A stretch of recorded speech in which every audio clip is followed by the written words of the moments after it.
Can Texas A&M survive one of the toughest schedules in 2019? Find out here on the Gridiron Expert. Yeah.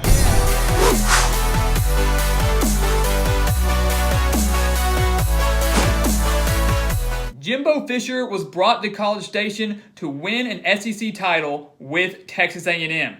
And under normal circumstances, this Texas A&M team would have the talent to compete for an SEC title in 2019. But unfortunately, Texas A&M faces one of the toughest schedules in the entire nation, with a home date against Alabama, along with road games against Clemson, Georgia, and LSU, along with the rest of their SEC slate. So Jimbo Fisher's 9-4 record in his first year might not see much improvement, if any improvement, in 2019, even though they do return quite a bit of talent. On offense, they return 7 starters, including their quarterback Kellen Mond, who claims to be the best quarterback in the entire SEC. He threw for over 3,100 yards last year, 24 touchdowns, just 9 interceptions, and also added 7 touchdowns on the ground. He returns a very talented core of wide receivers, and this Texas A&M passing attack will certainly be the strength for their offense this year, with wide receivers Courtney Davis, Kendrick Rogers, and Cameron Buckley. So despite losing their star running back and Travion Williams, despite losing Jay Sternberger at tight end, this core of wide receivers and their quarterback in Kellen Mond can still put up some big-time numbers in 2019. Defensively, Texas A&M only returns 4 starters, and that is where I'm concerned for the Aggies. They only allowed 25.3 points per game last year, and going up against some potent SEC offenses, that's not a bad number at all. But they do lose their top 6 tacklers from 2018. I still expect the defensive line to be a strength for them this year, maybe just their front 7 period. And if that is the case, Texas A&M's numbers shouldn't decrease by that much into 2019. So let's take a look at how they would fare against one of the top 5 toughest schedules in the entire nation. We have them opening with a win against Texas State. Shouldn't have an issue at all against the Bobcats out of the Sun Belt. They then go on the road, though, to face off against the reigning national champions in Clemson.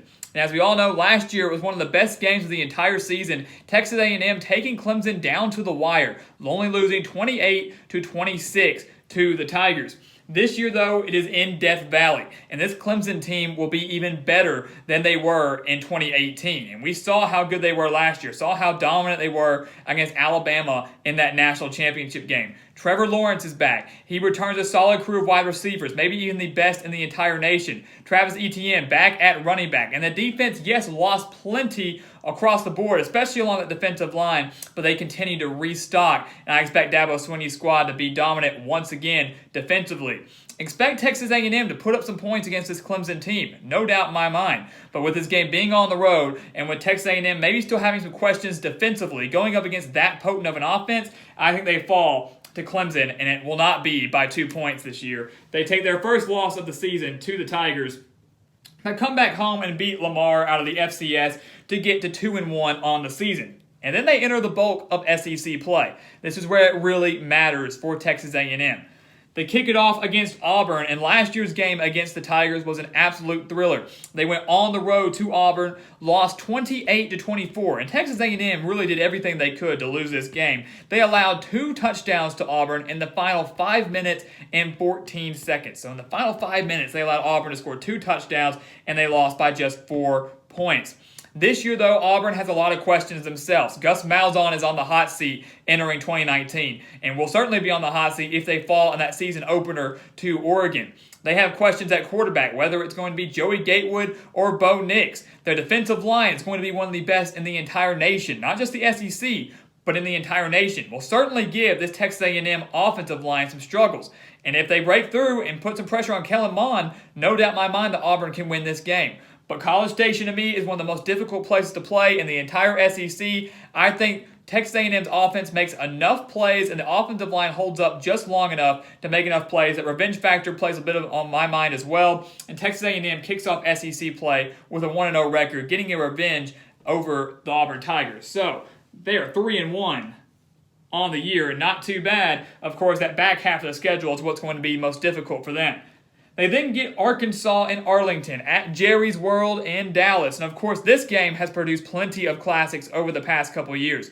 Texas A&M has won 7 straight games over the Razorbacks, but 4 of the past 5 games against Arkansas have been decided by just 7 points. 3 of those past 5 games have been decided in overtime. So even though Arkansas has had down years in years past, including last year, just 2-10, they only lost to Texas A&M by 7 points. Expect the Razorbacks to be much improved in 2019. Rakeem Boyd at running back, finally getting themselves a quarterback in Ben Hicks or Nick Starkel, the former Texas A&M quarterback. This offense for Arkansas will be much improved, and the defense was actually one of the bright spots for them last year, despite allowing over 30 points per game. The Razorbacks are going to give Texas A&M another fight, much like they have the past 5 seasons. But once again, will come up just short against the Aggies, making it 8 in a row for Texas A&M over their rivals in Arkansas. Texas A&M gets a close win over Arkansas at Arlington, and they are 4-1 on the season. They then get a huge bye week going into this game against Alabama. And this is absolutely one of those games that Alabama could lose in 2019. This is one of those trap games and one of the few that we think that Alabama could drop. I'm just not going to call for it.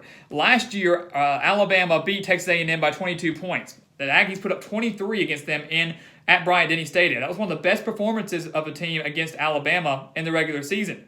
2 years ago, when Alabama visited College Station, they only won 27-19. Texas A&M once again putting up a decent fight against the Crimson Tide. With a week of rest here, I expect them to put up another huge fight, especially sitting at 4-1. They'll be nationally ranked, top 15, no doubt in my mind, because they have a respectable loss against Clemson. But Alabama is just going to be too much. I expect them to annihilate just about everybody in the regular season this year. Texas A&M was their closest margin of victory last year, only winning by 22. Alabama beat everybody else in the regular season by at least 22 or more. This game will not be decided by 22 points. It would be decided by less. But Tua Tagovailoa and that crew of wide receivers will test this Texas A&M defense, and I do not think that the offense of Texas A&M can get enough going against this Alabama defense. Despite losing so many star playmakers to the NFL, that happens for Alabama every year, and they always bounce back and are sometimes even better. Alabama comes on the road, also coming off a bye week themselves, and get a win over the Aggies, and a close one, much like it was 2 years ago. Texas A&M takes their second loss of the season. They then go on the road to face off against Ole Miss. And last year, Texas A&M took care of business, beating the Rebels 38-24. And I love what Matt Luke has done with the Rebels this year, especially on the coaching staff, bringing in Rich Rodriguez, the former head coach at Arizona, now as offensive coordinator for the Rebels, and then bringing in Mike McIntyre, the former head coach at Colorado, coming in as defensive coordinator. So when you look at the coaching standpoint, Ole Miss has a phenomenal crew of coaches. But the team itself is not there yet to jump to a bowl game now that bowl ban has been lifted. They lose Jordan TAMU. They lose a great crew of wide receivers. The defense returns 10 starters, and that will be a great boost for Ole Miss, who has struggled defensively over the past few years.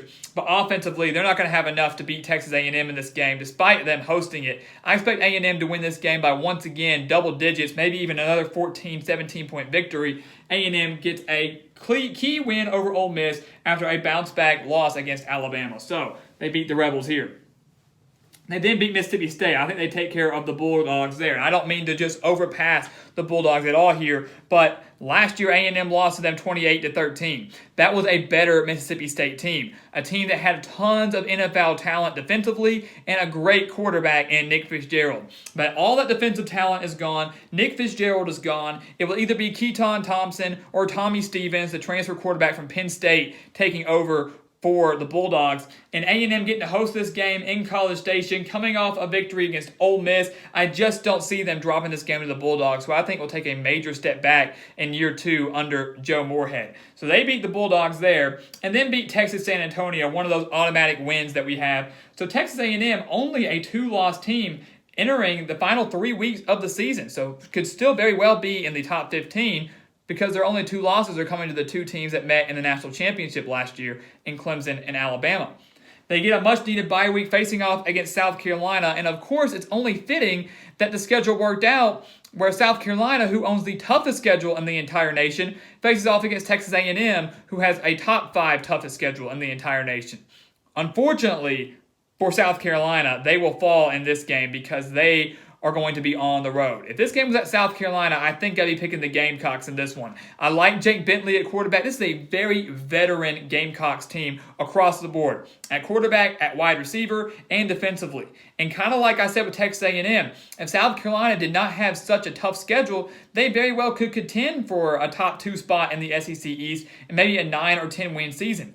But they're just not going to be able to do it with the schedule that they have.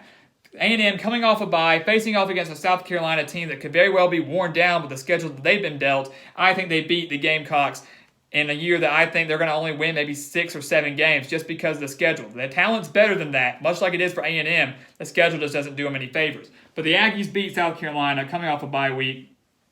Only 1 loss in conference play. So keep in mind, despite losing to Alabama, that 1 loss in conference play, they're still in the hunt for the SEC West title right now.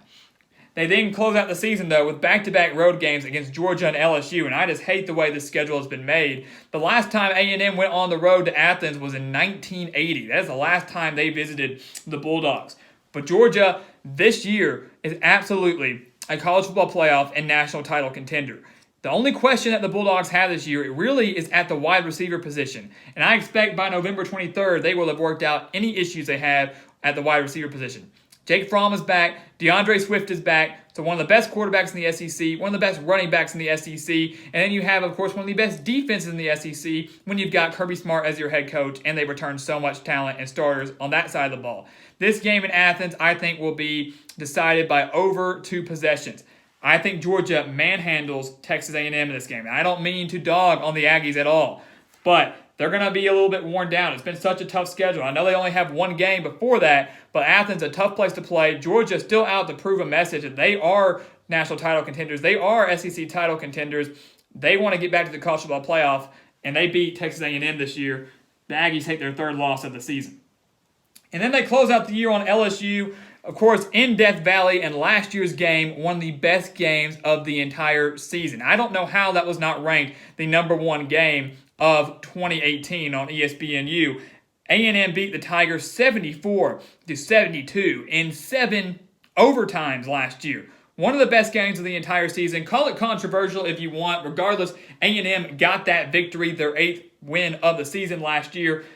But this time it's in Death Valley. This time, LSU is much better than they were last year. That secondary will be one of the best in the entire nation. Probably the best in the SEC, one of the best in the entire nation. And that offense only going to get better this year with Joe Burrow at the helm and that talented crew of wide receivers. Expect LSU to contend for the SEC West crown. This game will be close for about a half, 3 quarters, but in the end, I don't think A&M's offense is there yet to compete against such a tough secondary and defense at LSU. The Tigers get revenge over the Aggies, and A&M drops their final game of the season to finish 8-4. And of course, that is the exact same record they had in the regular season last year, 8-4 before annihilating North Carolina State to finish 9-4 in Jimbo Fisher's first year. And like I said, the talent for A&M is there this year. It really is. But they've been dealt a difficult hand with the schedule, so you might not see much improvement, if any improvement. And right now, we are not picking for any improvement. I know I had them losing all their tough games, but when you look at the schedule, I think all of these teams I had them losing to are better than Texas A&M in 2019. But one thing to keep in mind is A&M only has 1 senior starter on the offensive side of the ball.